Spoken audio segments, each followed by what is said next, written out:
no one in my family, my parents, my sister, were sort of interrelated or in any way involved in design or the built environment or, the industry as such.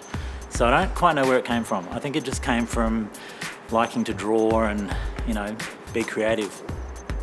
So I began actually studying the built environment undergraduate course at QUT in Brisbane. I started in urban and regional planning, which was taught sort of alongside or with landscape architecture for the first year. And it kind of wasn't my first choice. I wasn't sure whether I wanted to do architecture, urban design, or interior design. So somewhere in amongst all of that, I was kind of keen. So I started working at Blyvola in Brisbane, in those days for Shane Thompson and Kirsty Simpson. And pretty quickly, I kind of just felt if I was going to work on sort of bigger, more complex or interesting things, I probably needed to go to Sydney or Melbourne. I started working for Sue Carr, probably it was around 95. It was probably, it was a pretty small team in those days and it was growing again, essentially. Working with Sue was pretty exciting and I think it was really one of those great, almost apprenticeships, working for in my mind, one of the masters. I'd been approached to join Hassel, and it seemed like actually a really interesting challenge, something that was a bit bigger, scarier, and probably even a bit messier and harder to understand what it would be and what it would involve. So it was something I had decided I'd have a crack at, and have since, obviously, through lots of ups and downs, obviously become pretty embedded and pretty in the centre of what Hassel's all about. After a few years, Tim Shannon, who was the former managing director, had transitioned the firm from really being a really regional, local firm to being, at the beginnings of a pretty significant international practice. And Tim and Ken Ma somehow kind of suggested I should nominate myself for being the managing director, and how our, firm works, you basically get voted in by your partners. So that was then the next 9 years of what I did.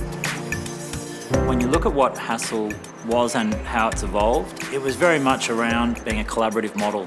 It was never a Starchitect-led thing. It had gone well beyond its founders that had begun, or started the practice from scratch. So really a design practice, not just an architectural practice that did a few other things, was certainly how, probably from my perspective, being an interior designer, I got the opportunity to be part of the leadership of the practice, which was, I think, pretty unique in some ways.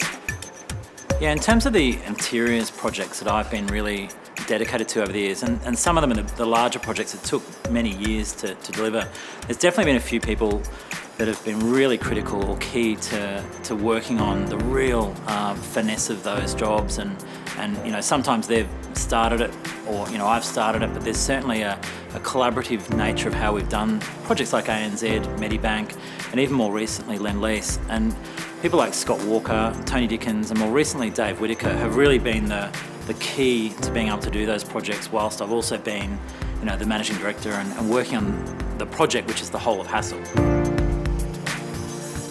What's been really great about a gang of us at Hassel is the opportunity to then step down as a managing director, but continue to be really involved in our board level, being the chairman, and being involved in the head of interiors role. Again, for me, is about actually getting a bit more grip and involvement into the projects, and back to a bit more hands-on design work with the teams, whether it's here in Melbourne or anywhere across our kind of studios in the world.